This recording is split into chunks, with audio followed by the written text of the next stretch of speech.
I think we are live. So I'll go ahead and say good morning, good afternoon, everybody. My name is Jen Snyder. I'm a technical advisor with the Digital Health and Health Information team at Japaigo, based in Baltimore. So excuse the dim lighting as we work on getting our day started over here. I'll be moderating this morning's session, this afternoon's session from Cardno International. We'll be talking about adapting a digital ecosystem and learning lessons from a project in Serbia.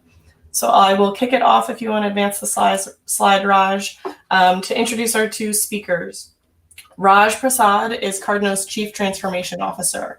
He has 20 plus years experience in the field, developing strategies that make digital part of Cardno's DNA in order to develop high quality, innovative, secure, and sustainable solutions expected from its clients around the world.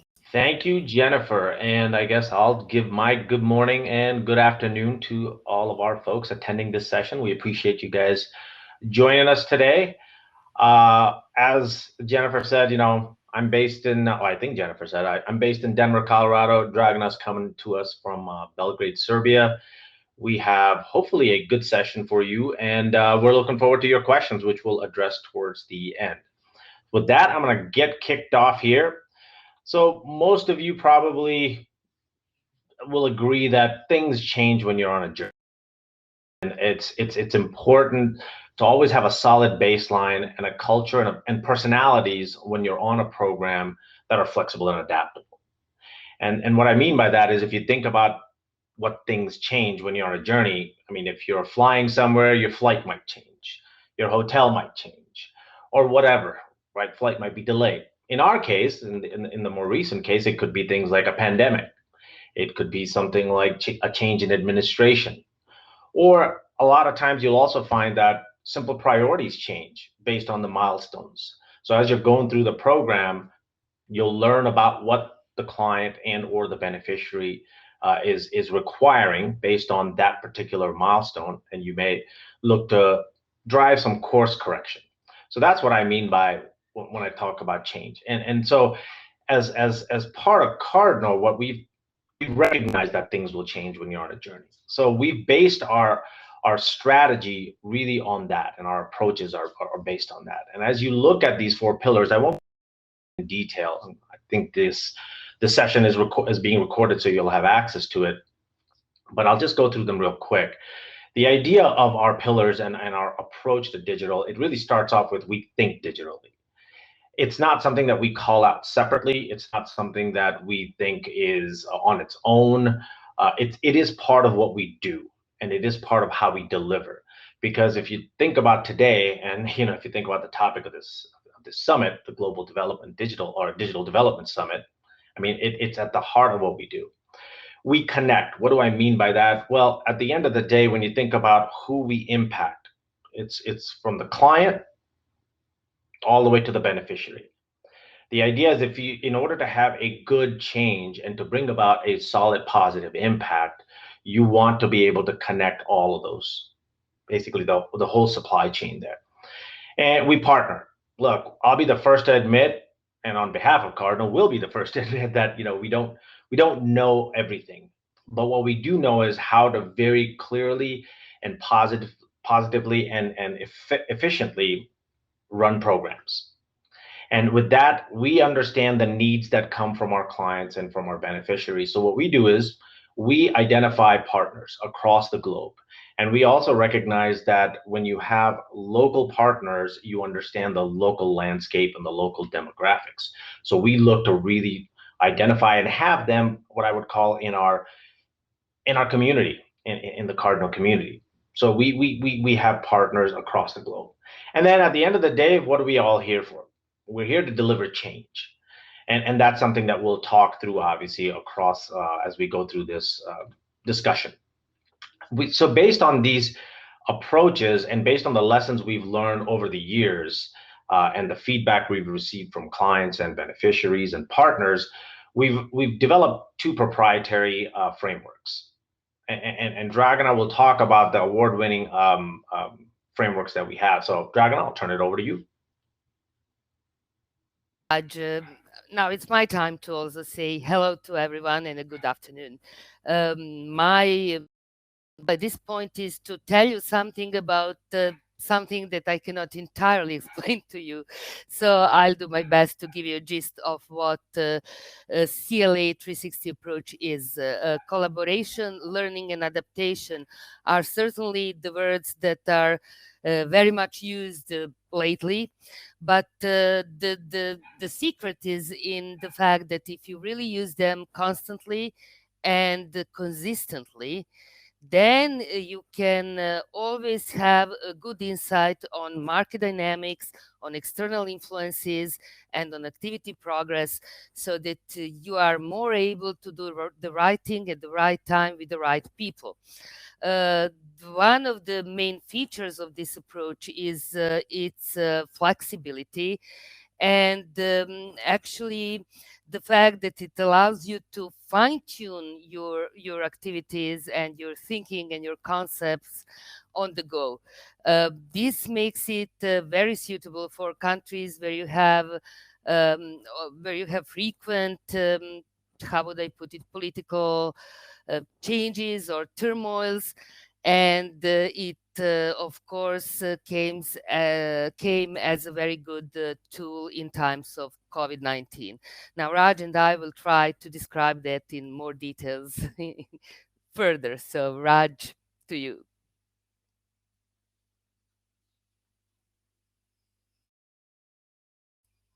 You're muted.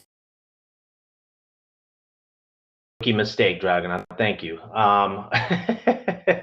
You would think. Never mind. So as I was saying earlier on, we've identified a couple of frameworks that are award-winning that Dragon and I just talked about, and one of them is pivoting to the power of six. And really, that's going to be our focus as we look to define and describe our project in Serbia that Dragana will go into detail in a bit here.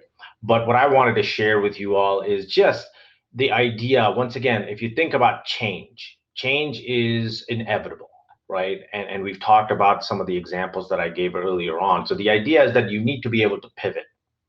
And these 6 areas we've identified as based on our experience of the things that we typically watch for and look ahead for to be able to pivot and change and adapt. And we'll go through each of these specifically, but just a quick highlight, we'll talk about the political pivots or partnership changes that we see, how we can pivot based on performance as identified by the clients and the beneficiary. What do we do about protection? We'll go into that. And then predictability. You have to be able to look ahead in order to really make sure that we're staying ahead of the game. Last but not, certainly but not the least, and probably at the heart of it is the people. And what we found is when we're able to pivot based on the circumstance and the time of where we're at in the what I would call the full life cycle of that program or project, the bonus that you get is that you create a program that perseveres time, that perseveres changes that might come about, whether, as I mentioned, it could be administration change, it could be some sort of a local disruption or what have you. So we'll go through each of that, and we'll talk a lot more about this specifically. So let me start. I'm going to turn it over to Dragon to kick us off then with the first. Dragon. Raj, yes, in keeping with the Mark Twain we quoted at the beginning, he also said that there are 2 types of speakers, the nervous one and the liars. So Raj and I will try to break this chain now, but it is also a very good introduction into our first topic and first pillar, which is politics. Now, why it is important for the development work? Politics, whether we would like to admit it or not, influences everything that we do, the way we live, the way we work, finally, even the way we eat. And, it does interfere with the fact that some would prefer beef burgers over the rice and fish, or, mincemeat in sour cabbage, which is something we like to eat in Belgrade. But in terms of how important it is for the development work, we have to actually establish one thing as a premise. which is that the difference between great development work and an excellent and exquisite development work lies in the ability of the consultants and implementers and local people to really understand the politics around them and the environment in which they live. Now, if I would go very, very briefly through, some of the features of Serbian environment, I could tell you that we are still keeping the balance between the West, Russia, and China, and we also have a very heavy or strong Ottoman Empire inheritance. At this point, we still have a good flow of foreign direct investments, but many of them come from non-West countries. So it's questionable how they affect the working conditions and the environmental protection. We are still a weak democracy and struggle with the rule of law.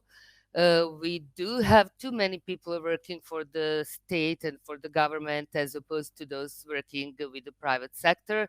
There are a lot of accusations of corruptions or capturing the media space. And having said all that, I mean, it's just a very, very brief brief overview. But even there, you can see that there are things that certainly are absolutely identical in many countries in development, and some are probably even troublesome for some well-developed economies. But then there are also other things that are really specific to Serbia. And if I would start going now into the part that talks about perception, mentality, and prejudices, this would be a very, very long speech. So instead of that, I will just say that in whatever we do, we are taking care about the political environment, whether it is taking care about the fact that sometimes we have 8 ministers changed in a year and a half, and sometimes we have, partners that just are very silent and you don't know what they think at the end of the day, or we are estimating what kind of activities would be the most suitable in such realities.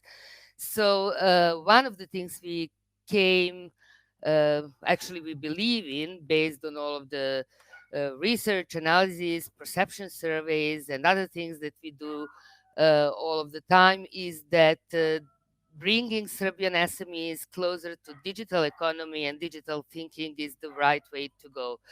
Uh, One of the things I will mention here, since we talk about the politics, is that digitalization in Serbia is seen as one of the rare non-controversial approaches from all sides. However, this is something that is, proclaimed rather than supported strongly. So what we have decided is to make this thing more supported and more visible. And this is one of the ways to also make people uh, more independent thinker, and also SMEs more less dependent on local circumstances, opening access to market finance and knowledge to them, and being an inclusive approach. And with that, next slide, Raj. I'll start with also a very concrete analysis of the environment. In Serbia, access to finance is highly underdeveloped. We are a highly bank-centric country, and we have 26 commercial banks. We don't have microfinancial institutions, niche banks, banks that partner, cooperative agreements, none of that. So on the other hand, the SMEs, of course, are the majority of Serbian businesses, and they very often don't qualify to the collateral and other requirements that conservative traditional commercial for lending. So we also have a very obsolete and archaic regulation in this area. So what did we do? We, on one hand, motivated all major Serbian business associations to advocate for the change of regulation. This story is still ongoing. This regulation is called by by some of our digital partners Berlin Wall of Serbian regulation, but it will fall eventually, certainly. But we didn't stop on that. We decided to also take a bottom-up approach and to investigate on the possibilities of having more of digital financing or digital financing at all in Serbia, having in mind that in developed countries, SMEs have that opportunity for certainly a decade, if not longer. So we were talking to everyone. We had the first fintech forum, like fintech financing forum, launched in June 2019. We also had the first SMEs forum called SMEs MVP, focused on digitalization and financing, also in 2019. We did a lot of research and analysis, and one of them did demonstrate that there is legal feasibility for launching a crowd investing platform in Serbia. So we believe that digital financing can be a game changer because one of the aims of fintechs and digital financing solution is exactly to address those that are non-bankable and that are not served properly by the commercial bank. So in looking largely to engage private sector and to have something that is a market-driven solution, we discovered the outlier. And next slide, please, Raj. We met Serbian consulting company BDO and Austrian bank Conda that also had that idealistic idea to change the landscape of financing in Serbia and try to implement a crowd investing platform similar to what Conda already had in Austria and other European countries. So the two created the Ventu.rs company and the Ventu.rs crowd investing platform, which really is a revolutionary thing. This is the first new financial product in Serbia in over a decade. And if you remember that Raj was telling that we are delivering the change, this is really a huge change deliverer to Serbian financing landscape.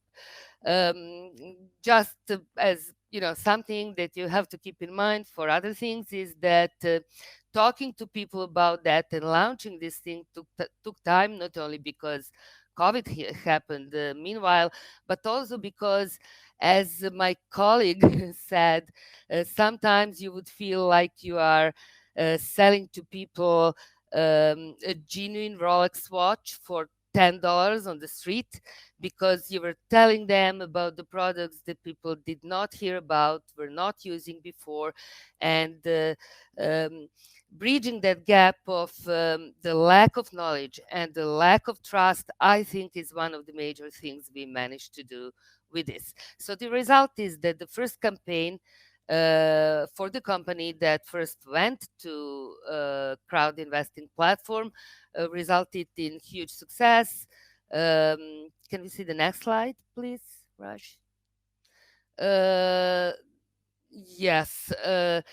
They reached their goal of 50,000 K in 22 days, and the interest and what is even more important and what you get through crowd investing platforms is that they gain much more customers. They got their ambassadors of their brands, and they largely increased the visibility and the revenue of their company. Now, what is one of the lessons learned here is that when you are partnering based on the mutual interest to reach the joint goal, it works the best. And the private sector engagement that we had with Ventu.rs, where they invested initially only around 400 Ks and we around 100, mainly for supporting the launch promotions and initial companies, was a huge success. So can we go to the next slide, Raj? Go to the next slide, Dragana. I do want to just give a big prop here to Dragana and the team. She just, usually doesn't like to talk about it because she's too modest. Is if you really think about this, and as you saw in one of the first slides, the team really went from zero to crowd investing. And I mean, this concept was very different looking until Dragana and team locally there were able to meet with the different individuals from the government to the private sector as well. So, I mean, just wanted to point that out specifically for you, Dragana, because I know you don't like to talk too much about yourself. Thank you, Raj. So, the next thing I'm going to talk about is why performance and measuring performance helped us not only do the story that I already told you, but also to be a genuinely successful project. Is that we take a lot of care to well, I just lost the slide. Okay, thank you. We are very aware that ongoing measuring of impact is something that is extremely important as and the resource of information for the technical teams all of the time. Now, I was listening to a presentation yesterday, so I think I will just support what was said there. If you look at the monitoring, evaluation, and learning as to contractual obligation and something that actually is a sort of a burden to you, which for many years was the case in the development industry, then you are really not using all of the potentials that MEL can have. We incorporated our MEL expert and our thinking of measuring impact into all of our daily activities. And all the way along, we are measuring different things. Like Cardno has the history of having 11 years of conducting annual business survey of 1,000 companies, which is, I think, not only in Serbia, but also regionally, the only survey of such scope and the only representative survey thus on how businesses see the environment, the business environment. We also, in our intent to adapt quickly to the COVID situation, had 3 quick cycles of surveys of businesses, and based on them, we had a series of events focused on practical advices to SMEs, how they can overcome the problems that they were very suddenly facing. We performed a number of topical baseline studies and analyses.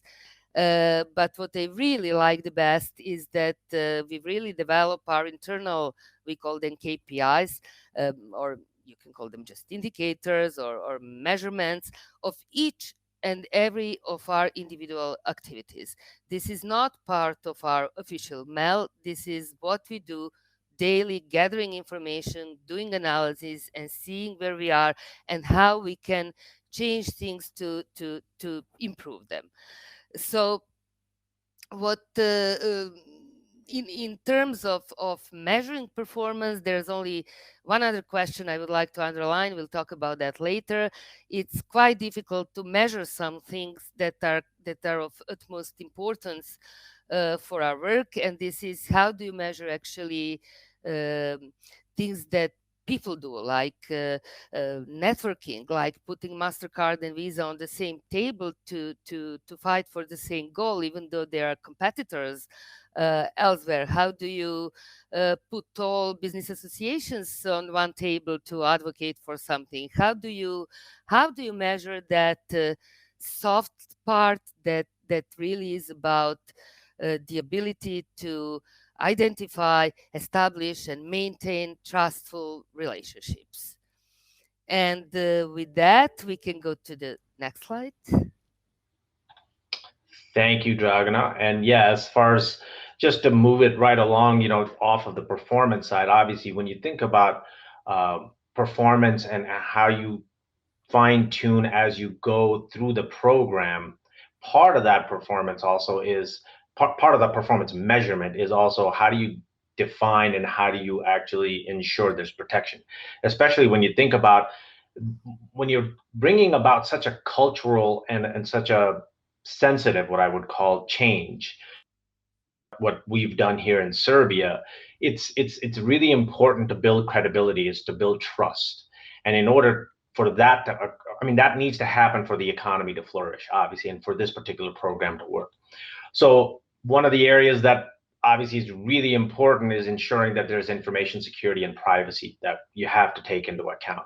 And there's 2 forms of that. One is obviously from a Cardno perspective, we are well in our journey to get in getting the certifications like the GDPRs of the world or the ISO 27001s of the world, and NIST within the U.S. federal side.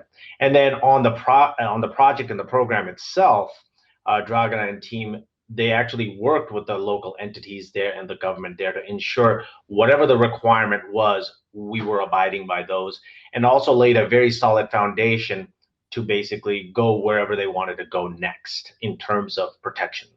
So that was an area that was, once again, one of those pivots that we wanted to make sure that we were able to do and we're able to do as we look ahead. And within that same spirit, if you think about what I just said, which is looking ahead, what we did on this program was we looked at two components when you think about prediction. One is the traditional digital version of predictive analytics. Well, we've collected a ton of data on this thing up front, and then we're going to continue to collect a ton of data as we go ahead. So we've laid a really solid foundation to allow the client to conduct those sorts of analytics in the future, and to work with us to conduct those analytics in the future, but also be self-serving if they so choose.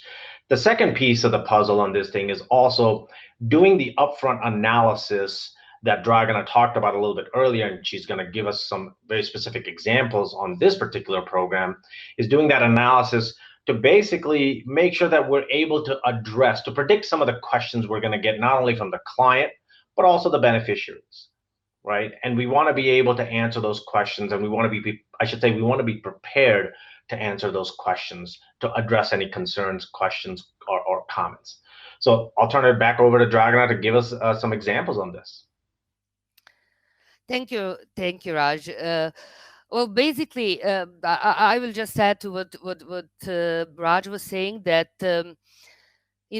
predicting is now as much about gathering information and trying to intuitively, or by analysis or by hard facts, establish directions in which you would like to go. But also as much goes into the side of adapting, of being able to be flexible enough to use these informations to really change things that you were predicting previously. Because we used to say, even earlier, very often, that the only certain thing is that nothing will be certain, or the only certain thing is change. But I think that nowadays we are really living that sentence to a large extent. So having said that, what we were trying to do was to use the analysis, to use the data that we were gathering to the mentioned previously business survey, and to try to pair them with other data available in the market to see what drives SMEs in Serbia, what is the thing that makes different between those that are doing better compared to those they're doing less well. And so can we see the next slide, Raj?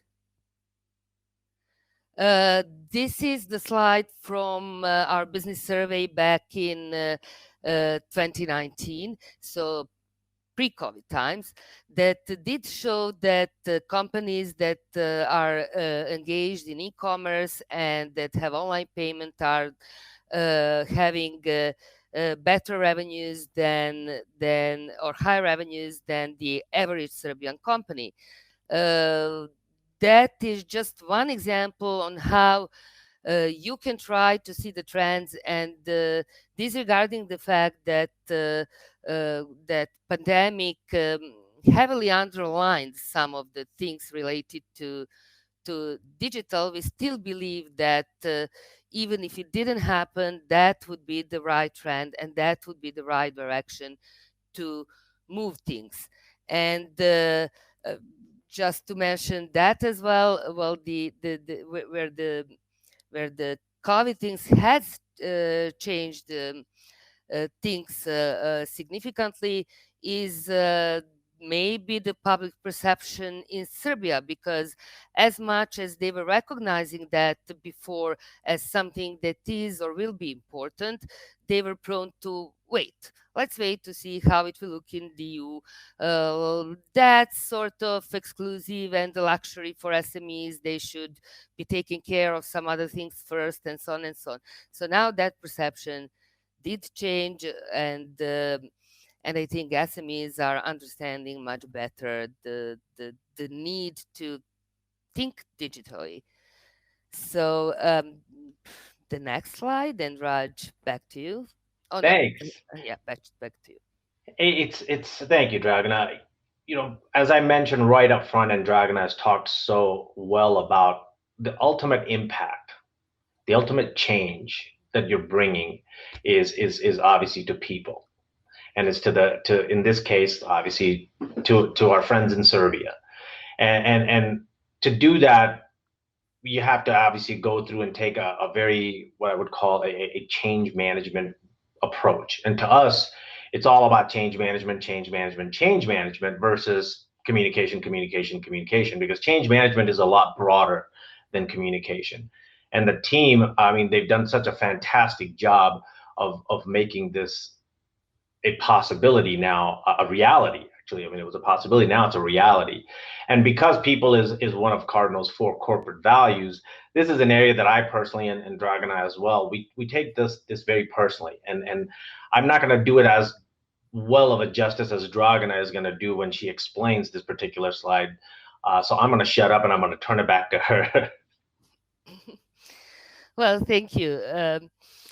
I actually enjoy in this slide from several points of view. Like for a long time in my career, words like empathy or passion or emotion were words that you avoid when talking about business. And I think that many of us maybe even had the experience of being told that they're too emotional when they talk passionately about their work.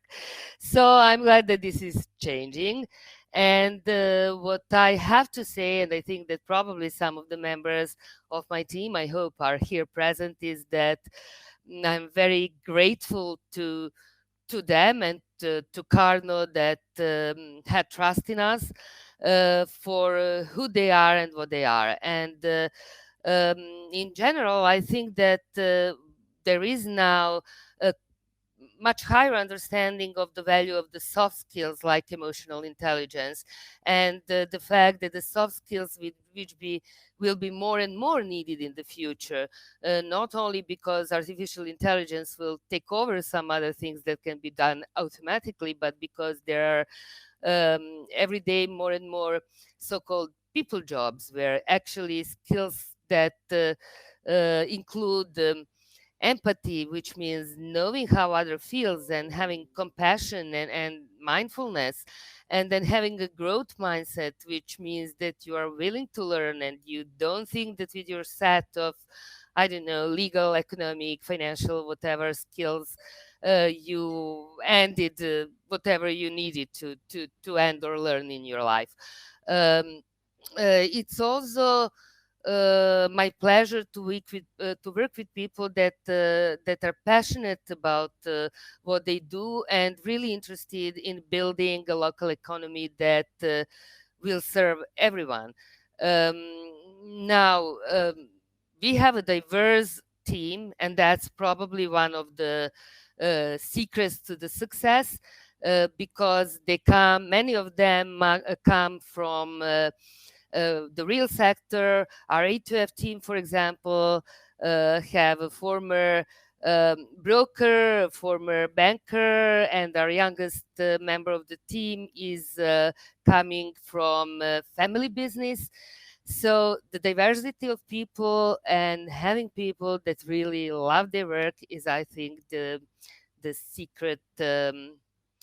The secret of success, and what people really should have, and what people that you hire for implementing the project should have. So back to you, Raj. Thank you, Dragana. Like I said, you do that so much better than I could ever, because you can hear the passion around the change that we're looking to implement, obviously to benefit humankind. And so we're close to the end here. We wanted to make sure, as I mentioned up front, as part of the ability to pivot based on the changes that you're going to experience through the journey that you're going to go through, of any program, of any change that you're going to look at. Obviously, you want to build something that is a robust, and it's based on a roadmap. Because once again, when you think about whether it's a donor, it's an end client, it's a beneficiary, you don't want them to be drinking from a fire hose. You have to look at their risk appetite and their change appetite. And so you have to build a robust foundation first, create a roadmap that is a journey that you take with the client. And that's what we've done, and that's what we do. So as part of that, we also want this solution, obviously, this ecosystem to persevere time, to persevere the changes that are going to come about in the future as well. And so that's why we make sure that we do, and I talked about change management. And one of the key things of that is obviously knowledge transfer. We're all about sharing our knowledge and handing that knowledge over, whatever is needed to fill whatever gap, so that in this case, the client, the beneficiary, can be self-sufficient and they can continue to improve. Well, and we're obviously there to help them and be right there lockstep and hip with them, but it ensures continuous improvement. Dragana, do you want to walk us through some of the steps you guys took to ensure that? Yes, I'll try to do that very quickly because I think that our time is passing. So we are extremely proud of the work we did for establishing a functional and self-reliant e-commerce ecosystem in Serbia. And the core of it was basically first making a network of stakeholders, including public-private stakeholders, then academia, think tanks, experts, and SMEs themselves, and putting them on the same table, putting them thinking in the same, inspiring them to think in the same directions. And big part of that was helping launch a functional e-commerce association. The e-commerce association, at the time we started our work, was already registered, and had a really energetic group of leaders, but they somehow did not go anywhere from there. So we helped them do the next steps. And one of the most important things there was actually what you were mentioning, Raj, which is democratization of knowledge, which is making everyone, not just those that were initiators of establishing the e-commerce association, that are coming from the large retail companies or banks or financing industry like Master or Visa, etc. But make the whole pool of small companies aware of the benefits of the e-commerce and aware on the steps they need to take in entering into it. So one of the things we did was helping e-commerce academy to establish an e-commerce association, to establish e-commerce academy that now is rolling without any help of donors, and is extremely successful. And the result in e-commerce went from 6 times to double results. You have that on a slide. I will not read that. I will only go to the next slide, Raj, to show you the latest advertisement by which the e-commerce association in Serbia is inviting people to join their academia, and also a number of their discussions that they are organizing online, sharing knowledge and sharing experiences with a huge pool of small and medium companies. We love those ads, and with that, I will thank you for your attention, and Raj and I are here for questions if there is still time for that. Thank you again. Thank you both. I think that was a really well done presentation. I also love that last slide. Those ads are beautiful. They would pull me in for sure. So we have a couple of minutes left. So I would just want to remind the audience, you can put anything in the chat, or also please use the Q&A tab on the right side of your screen to submit questions, and I will try to field them to the speakers as they come in.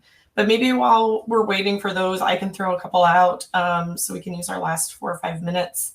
One thing that spoke to me, I think, was the incredible ability to sort of herd so many cats. There were between the government and the private companies and the public, like there are just so many moving pieces to this. So I think what you've been able to accomplish is incredible. And I also really liked your emphasis on the people, on your people P. So I was wondering if you could speak a little bit more specifically about just getting buy-in from your average citizen. Like, is this something that the Serbian citizens wanted, or did you have to do some sort of educational campaigns or behavior change promotion, that kind of thing?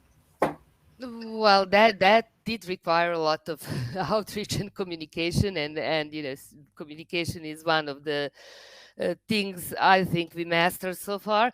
The name of our project is cooperation. So from day one, we were putting a lot of attention to making those relationships with all of the relevant players in a particular area. And so this kind of inclusive approach and then biased approach, where actually we could balance different opinions, because of course we had many different opinions on those issues, even from the stakeholders, not to mention the broad public, is one of the skills that I try to underline when I was talking about people. So it is, I think, something that all people engaged in development industries are trying to balance various interests and various groups, and to understand the different opinions, and then to try to find those things that are connecting instead of those things that are conflicting people. So I think that was our approach. And if you would ask me what was the key of that, it's inclusiveness, and it's, if I may call it, empathy, which means the ability to understand different things. Speaking of general public and more broader groups, it is difficult to, as I said, sell something that no one ever heard of. It sounds like you're faking something, or you're, as Mark Twain said, a liar. So it did take a lot of communication and outreach to basically explain what are we doing at all. One thing, Jennifer, is, and that's one of the reasons why we look at it as an ecosystem. It's not a solution. You know what I mean? Because what you're doing is you're truly creating an ecosystem that is with people at the middle of it, because they're the ones that get the most impacted. Hopefully positive. Yeah, I love that. Again, I very much appreciate the emphasis on the soft skills. I think that they were ignored for so long. So it's really refreshing to hear that not only be acknowledged, but be acknowledged as a key. That's exciting. I want to say thank you again to our speakers. You were both wonderful. And I hope the rest of their day and enjoys the conference. Thank you, guys. Jennifer. Appreciate it. Thank you, everyone. Bye.